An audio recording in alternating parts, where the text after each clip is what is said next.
Pak Gideon terkait peraturan atau dasar hukum e-faktur ini, saya akan mencoba menjelaskan terkait sisi aplikasinya. Jadi e-faktur di sini ada 2 versi yang sudah kita pakai. Yang pertama adalah versi desktop, itu yang versi 3.0. Kemudian ada aplikasi e-faktur web base. Nah, kalau yang di sini kita khususkan untuk pelaporan SPT massa PPN 1111. Jadi ini saling berkaitan karena seperti yang dijelaskan Pak Giono tadi di e-faktur desktop tadi, ada banyak sekali masukan dari wajib pajak yang mengeluhkan terkait database yang terlalu besar. Karena pada saat pembuatan SPT itu kan e-faktur akan mengambil database yang ada di PC Bapak-Bapak, Ibu-Ibu. Nah, itu untuk beberapa kasus wajib pajak itu mengalami kesulitan karena data yang terlalu besar sehingga proses pengeneratan SPT membutuhkan waktu yang lama. Maka kita sediakanlah aplikasi e-faktur web base ini untuk memfasilitasi pelaporan SPT massa PPN 1111 untuk user.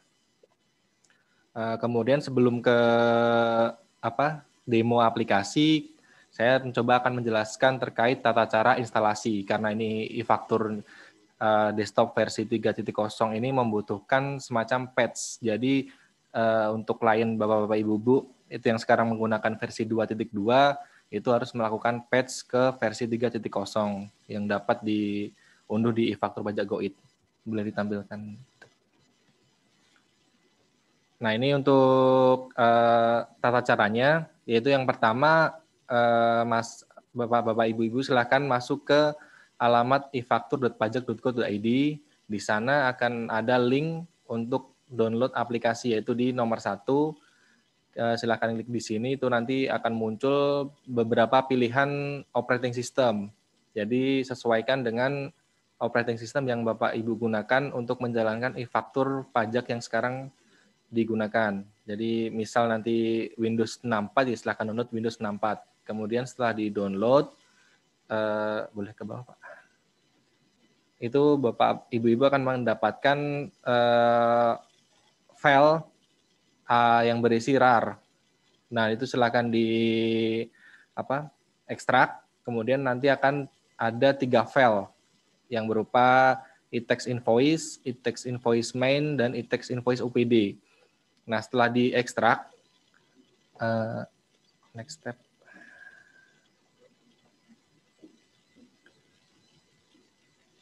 Nah, setelah diekstrak, kopikan seluruh file tersebut, yaitu 3 file tadi, e-tax invoice exe, main, dan UPD. Itu ke dalam folder e-faktur yang Bapak Ibu gunakan sekarang ini.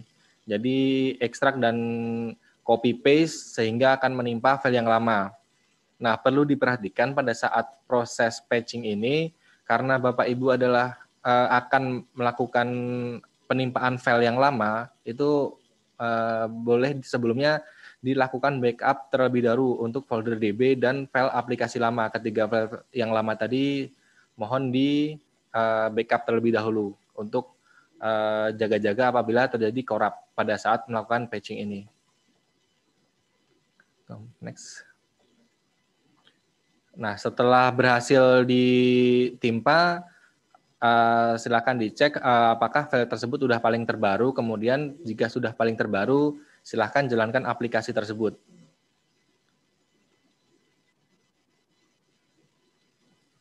Nah, jika berhasil dijalankan, silakan login dan pastikan versi aplikasi telah berubah. Yang semula dari versi aplikasi 2.2 sudah berubah ke versi aplikasi 3.0.0.1. Kemudian pastikan ada menu tambahan, yaitu ada menu pre-populated data.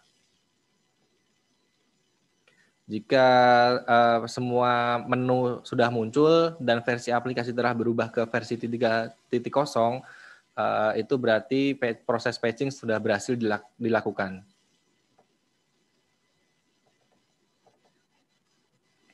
Nah, kemudian setelah proses patching selesai, Bapak Ibu bisa menjalankan menu yang terbaru tadi. Jadi di versi 3.0 ini ada menu tambahan yaitu pre-populated data, kemudian ada sinkronisasi referensi kode cap. Jadi versi 3.0 ini hanya ada penambahan menu. tidak ada pengurangan ataupun perubahan fitur-fitur yang sebelumnya ada di versi 2.2.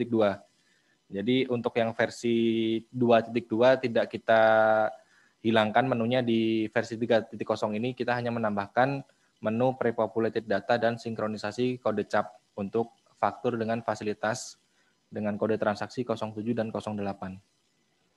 Setelah proses patching ini berhasil, kita akan coba langsung ke demo untuk melihat bagaimana fungsi dan fitur-fitur yang disediakan di aplikasi 3.0 ini. Yang pertama kita akan login untuk masuk ke aplikasi yang versi 3.0 ini.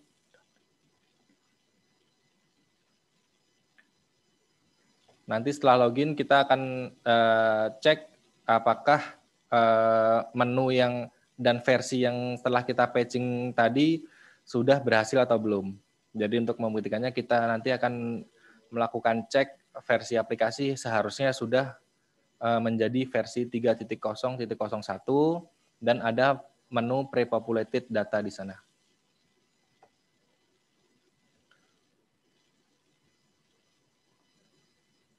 Di sini akan ditunjukkan VAT refund juga. Nah, untuk VAT refund ini untuk sementara belum kita sediakan ya Bapak-Bapak Ibu. Hanya ada 2 ini yang fungsinya sudah berjalan dengan normal, yaitu faktur pajak masukan dan dokumen impor.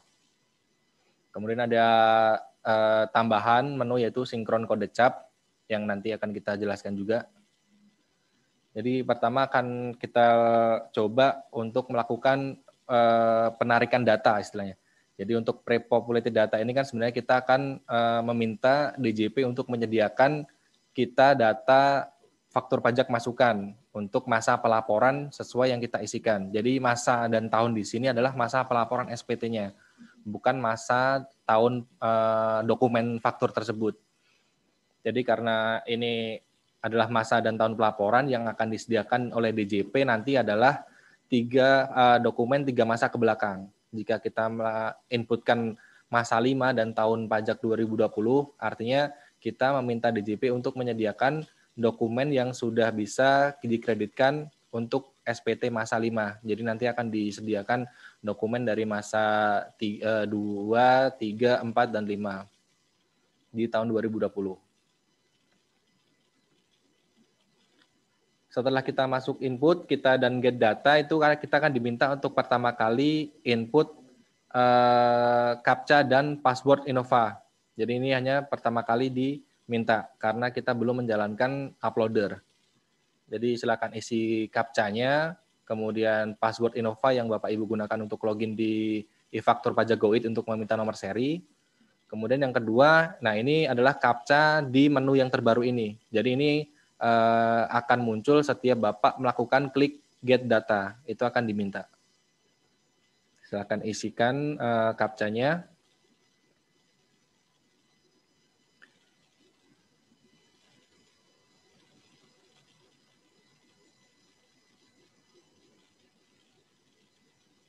Untuk CAPTCHA ini sebenarnya menggunakan sensitif ya, jadi besar kecilnya akan mempengaruhi dari kebenaran CAPTCHA tersebut.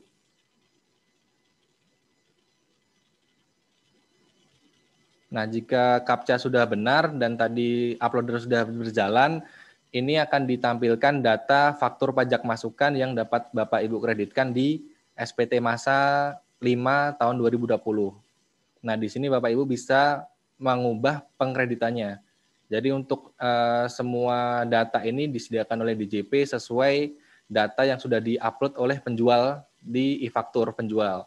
Jadi di sini karena Bapak Ibu sebagai pembeli, Bapak Ibu berhak mengkreditkan faktur pajak yang Anda terima di penjual. Dan di sini tidak perlu input lagi karena data faktur pajak masukan langsung disediakan oleh DJP. Nah, di sini untuk yang versi yang terbaru, itu yang kita rilis, itu kita akan menyediakan data per 1000 faktur dalam per halaman. Jadi karena ada beberapa masukan, karena kemarin yang pertama kali kita uji coba itu hanya 100, dan banyak masukan juga dari beberapa wajib pajak peserta implementasi terbatas kemarin itu masukannya minta dinaikkan tuh datanya. Jadi kita naikkan menjadi 1000 faktur per halaman. Jadi Bapak Ibu juga bisa melakukan next apabila data yang di halaman pertama sudah Bapak Ibu lihat semua atau sudah diedit atau bahkan diupload. Jadi untuk mengetahui jumlah barang dokumennya Bapak Ibu bisa next itu sampai atau inputkan page-nya tadi itu untuk mengetahuinya berarti per halaman 1000 jika Bapak Ibu mengetikkan page ketiga itu berarti nanti akan masuk ke 3000 dokumen.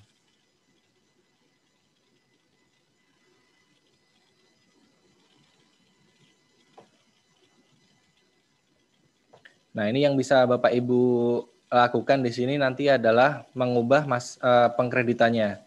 Jadi kita hanya menyediakan fungsi untuk mengubah pengkreditan, bukan untuk mengubah masa pengkreditan.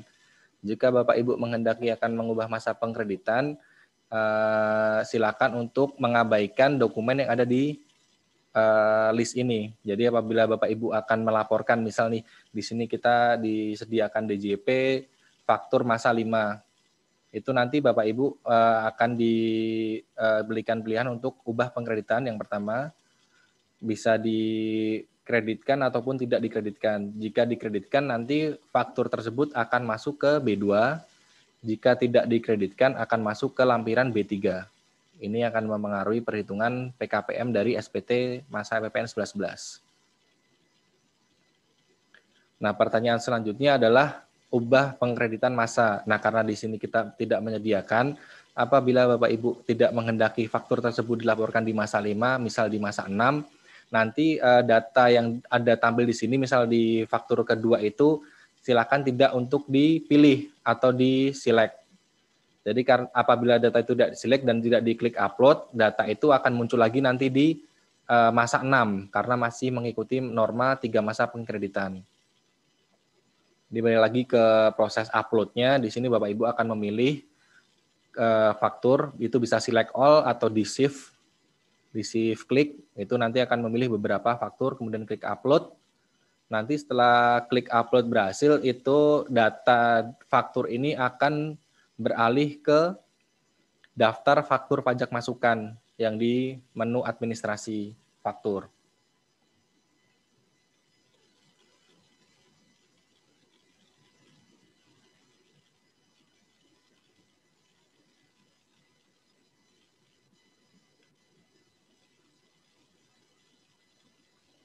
Nah, proses ini untuk upload itu nanti akan membutuhkan seperti upload faktur pajak biasa. Jadi Bapak Ibu perlu memastikan uploadernya sudah berjalan. Karena proses ini sama seperti proses rekam biasa, hanya saja kita permudah dengan tidak perlu merekam, datanya langsung terisi. Nah, apabila uploader sudah berjalan, itu nanti akan mendapatkan balikan dari DJP, yaitu status approval. Jika approval sukses, berarti faktur pajak masukan tersebut berhasil diupload di sistem DJP. Dan ini nanti akan bisa digunakan untuk pelaporan SPT masa PPN. Berikutnya kita masuk ke fitur yang pre-populated data dokumen PIB. Nah, seperti yang sudah dijelaskan Pak Gideon tadi, data yang akan kita sediakan ini adalah data-data dokumen impor yang ada di Bea Cukai, kecuali tadi SSP, JLN, dan FTZ, dokumen FTZ itu tidak kita sediakan. Jadi ini prosesnya sama seperti dengan faktur pajak masukan tadi. Maksud masa dan tahun di sini adalah masa dan tahun pelaporan. Jadi apabila Bapak Ibu memasukkan masa 5 dan tahun 2020, itu nanti akan kita sediakan dokumen PIB mulai dari masa 2, 3, 4, dan 5. 3 masa ke belakang yang masih berhak dikreditkan. Nah, di sini total record per halaman karena seperti yang saya sebutkan tadi masih 100 di demo kali ini. Untuk yang sudah bisa Bapak Ibu gunakan di e-faktur pajak Go.id versi 3.0 terbaru, itu setelah Bapak Ibu patch nanti menu ini akan bertambah, jadi tidak 100 record per halaman, tapi sudah kita update menjadi 1000 per halaman. Jadi cara untuk mengetahui apakah Bapak Ibu berapakah jumlah dokumen yang Bapak Ibu miliki, itu bisa langsung di next di pengaturan page-nya. Jadi setiap klik get data itu pasti akan diminta untuk mengisikan CAPTCHA. Jadi apabila di page ke 10 masih terdapat 100 atau nanti 1000 record, itu artinya Bapak Ibu masih memiliki 10.000 record. Nah, apabila nanti akan dicari lagi berapa maksimal dokumen yang dimiliki, itu tinggal diisikan, misal dicoba hanya trial balance ya ini ya. Jadi untuk mengetahuinya itu langsung dicoba di next step. Misal kita isikan page-nya 15, apabila masih ada recordnya lagi itu berarti dokumen Bapak Ibu memiliki 15.000 karena yang terbaru adalah sudah 1.000. Jika masih 1.000 lagi, kita akan coba input lagi halaman yang lebih banyak, misal 20.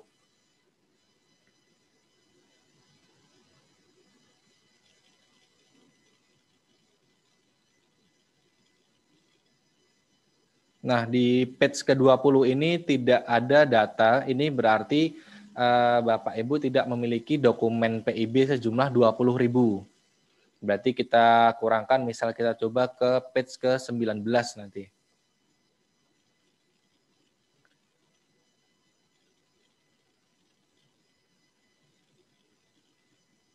Nah, di sini terdapat 67 record yang paling maksimal karena halaman ini maksimalnya adalah 1.000, sementara di halaman 19 hanya tertera 67, berarti ini adalah dokumen maksimal yang Bapak Ibu miliki. Jadi 18 page tadi dikali 1.000 ada 18.000 ditambah 67 record di halaman ke-19.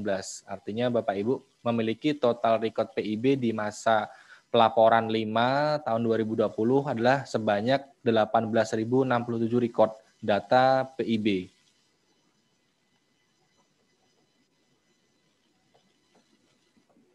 Nah, di sini prosesnya sama seperti faktur pajak masukan. Bapak Ibu dapat memilih pilihan dikreditkan atau tidak dikreditkan dokumen PIB ini. Pilihannya seperti faktur pajak masukan tadi. Jadi untuk fitur ubah masa pengkreditan itu belum kita sediakan. Kita hanya menyediakan proses untuk mengubah status pengkreditannya. Apakah akan dimasukkan di lampiran B1 karena ini dokumen impor atau nanti ke B3. Kalau Bapak Ibu menghendaki untuk mengubah masa pengkreditannya, ya abaikan daftar yang ada di list daftar PIB tadi. Nah, ini untuk yang VAT refund kita belum menyediakan, ini hanya semacam teaser yang kita sediakan di versi 3 ini. Untuk fiturnya belum bisa digunakan sementara. Nah, ini fitur yang terbaru juga dari versi 3.0 ini. Jadi ini fungsinya adalah untuk melakukan sinkronisasi kode cap terbaru. Karena kode cap ini adalah penanda apakah kode faktur 07 dan 08 yang Bapak Ibu akan buat ini sesuai dengan peraturan yang sudah ada untuk fasilitas tidak dipungut atau dibebaskannya. Jadi karena sifat peraturan ini adalah selalu berubah, maka untuk yang versi 2.2 ke bawah, apabila ada perubahan aturan, kita akan melakukan patching nih.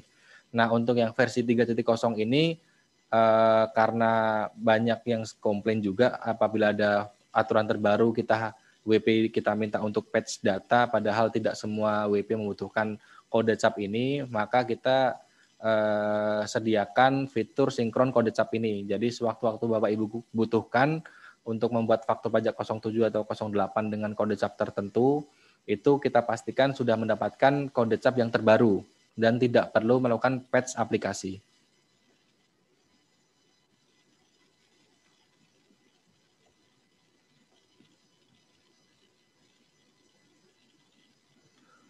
Mungkin ini yang bisa saya sampaikan untuk tata cara penggunaan e-faktur desktop versi 3.0. Nah, mungkin berikutnya kita akan mengenalkan aplikasi terbaru yang mungkin belum pernah Bapak Ibu gunakan, yaitu kita mempunyai aplikasi e-faktur web base. Nah, di sini alamat yang Bapak Ibu bisa akses adalah di web-efaktur.pajak.go.id. Nah, itu di depannya jangan lupa disertakan HTTPS. Karena ini adalah HTTPS yang sifatnya alamat yang diamankan, jadi Bapak Ibu nanti akan diminta untuk menyematkan sertifikat elektronik ke dalam browser yang Bapak Ibu gunakan, seperti pada saat Bapak Ibu mengakses e-faktur pajak Go.id untuk meminta nomor seri faktur pajak. Nah, di sini password yang digunakan sama sesuai dengan password Innova atau e-faktur pajak Go.id. Jadi akun PKP. Nah, di sini Bapak Ibu akan mendapatkan dua menu. Yang pertama profil, yang kedua administrasi SPT. Nah, mungkin untuk yang versi yang e-faktur web terbaru yang di sini belum kita buat tata caranya, itu yang terbaru kita sudah menambahkan satu lagi menu. Di bawah administrasi SPT, Bapak Ibu apabila sudah mendapatkan akses ke e-faktur web ini akan mendapatkan menu pre-populated data. Jadi pre-populated data dapat Bapak Ibu akses juga di e-faktur web base ini. Bedanya kalau untuk yang di web base ini nanti akan mendapatkan file berupa CSV yang siap diimpor di e-faktur desktop. Tapi kalau yang di desktop tadi kan Bapak Ibu bisa langsung mengkreditkannya dan mengupload. Nah, ini proses pembuatan SPT-nya. Di pojok kanan ada menu posting, kemudian di sini akan diminta memasukkan masa pelaporannya. Jadi seperti contoh tadi nyambung masa 5 tahun 2020 dan pembetulan ke 0 atau SPT normalnya di sini.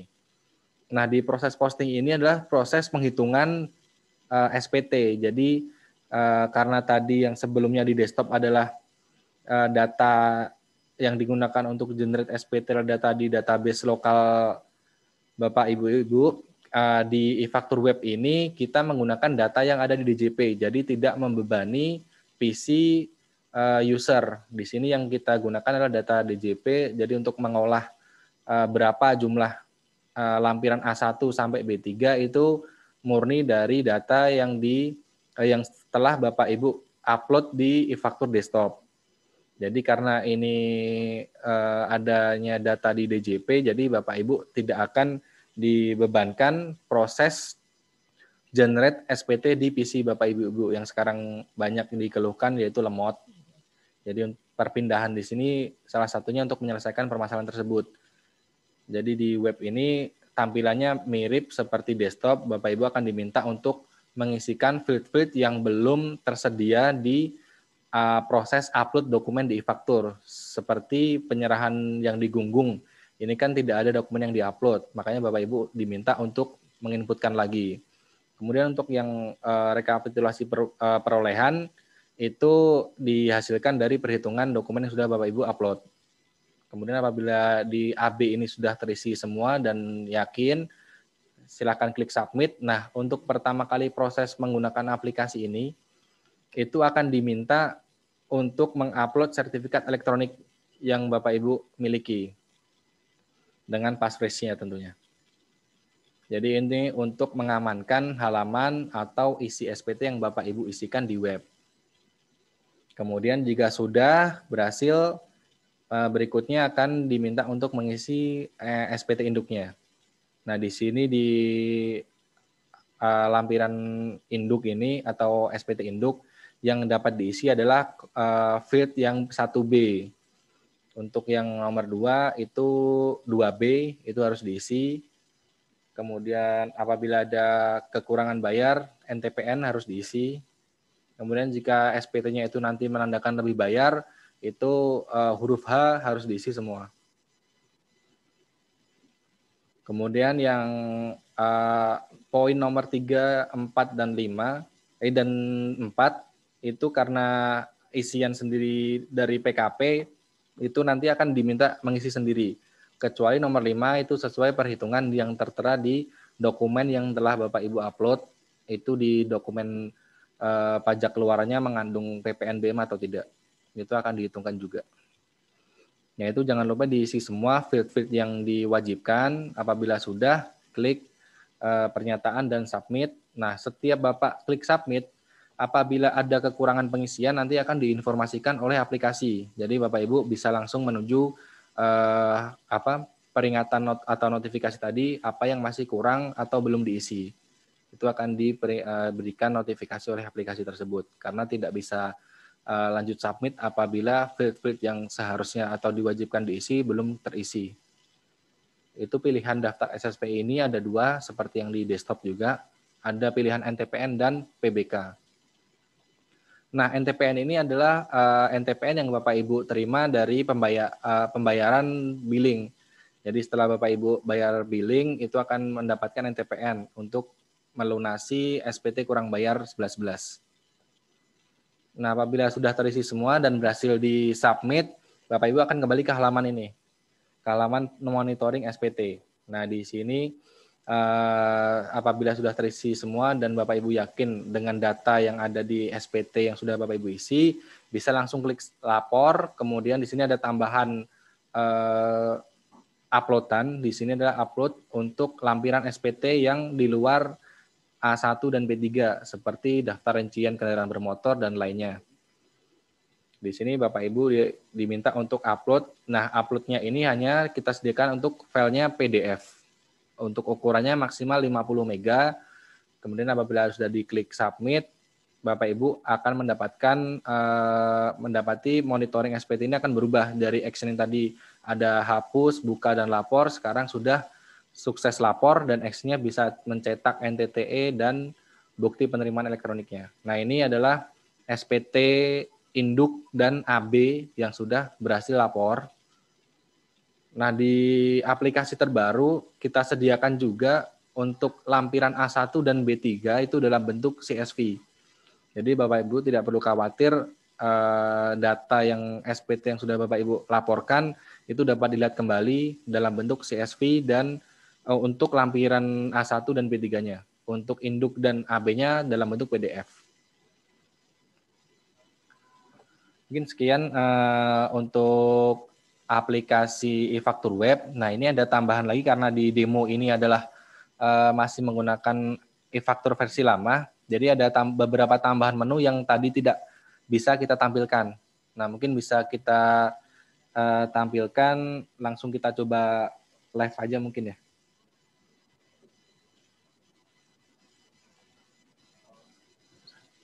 Jadi untuk yang fitur terbaru, ini kita sudah sediakan semacam screenshot-nya.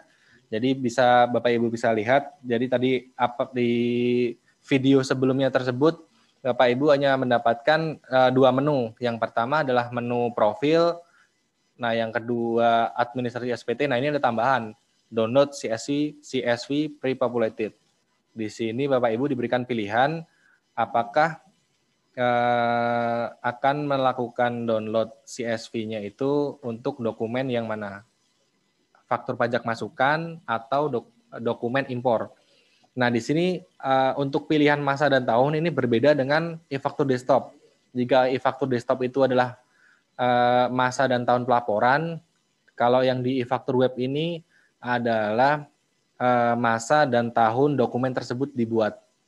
Artinya apabila Bapak Ibu mempunyai data 100.000 dalam untuk masa September, itu akan kita tampilkan semua, tetapi hanya masa September. Kalau yang di desktop tadi, Bapak Ibu akan mendapatkan seluruh masa yang masih berhak dikreditkan, tapi terbatas per page hanya 1.000 record. Jadi pilihan Bapak Ibu untuk menggunakan ini dan semuanya boleh digunakan. Jadi hasil dari downloadan ini adalah berbentuk zip. Nah, zip ini apabila kita ekstrak itu akan mendapatkan file berbentuk CSV. Nah, CSV ini sudah kita sesuaikan sesuai dengan skema impor data yang digunakan di e-faktur desktop. Jadi ini masukan juga dari beberapa peserta karena banyak peserta yang memiliki data di atas 100.000 itu akan kesulitan apabila menggunakan menu pre-populated data di e-factor desktop tadi, karena harus ada penyesuaian ataupun rekonsiliasi dengan bagian lain, misal dari teks ke accounting itu harus ada recon. Nah, proses recon itu biasanya menggunakan data Excel yang mudah diolah. Makanya kita sediakan juga data berbentuk CSV di sini. Jadi field yang ada di CSV hasil downloadan tadi itu sudah kita sesuaikan dengan skema impor yang untuk mengimpor data di e-factor desktop. Jadi Bapak Ibu harusnya sudah terbiasa dengan skema impor data ini. Nah, kemudian ada tambahan lagi di SPT tadi. Jika tadi hanya di menu action kolom action itu hanya ada buka hapus lapor, nah ini kita tambahkan cetak SPT. Nah, cetak SPT ini isinya adalah untuk mendownload SPT berbentuk PDF tadi. Nah, untuk fitur tambahan tadi yang download CSV dari lampiran A1 dan B3 itu juga sudah kita tambahkan di aplikasi terbaru ini. Bisa ke bawah lagi. Nah, di sini apabila Bapak Ibu tadi buka action yang buka SPT, ini ada perbedaan. Jika sebelumnya hanya tampilkan data saja, ini sekarang sudah ada satu tombol lagi yaitu download. Jadi apabila Bapak Ibu memiliki daftar transaksi mulai dari lampiran A1 sampai B3, itu dapat Bapak Ibu download. Nah, hasil downloadan ini adalah CSV juga. Namun sifat dari CSV ini adalah pengganti lampiran yang sebelumnya berupa PDF. Karena banyak juga masukan bahwa lampiran PDF itu pengguna ataupun PKP masih harus memindahkannya dari PDF ke Excel. Maka kita langsung berikan data-data di lampiran A1 sampai B3 ini berupa CSV. Nah, mungkin itu tambahan dari demo yang sebelumnya. Jadi di web ini ada 2 tambahan yang belum ada di demo tadi, yaitu untuk download CSV pre-populated dan download lampiran SPT A1 sampai B3 dalam bentuk CSV. Mungkin demikian yang bisa saya sampaikan. Apabila ada salah kata, mohon dimaafkan. Assalamualaikum warahmatullahi wabarakatuh. Terima kasih kepada Pak Oni Humarseno dari Direktorat Teknologi Informasi Perpajakan yang telah menyampaikan paparannya.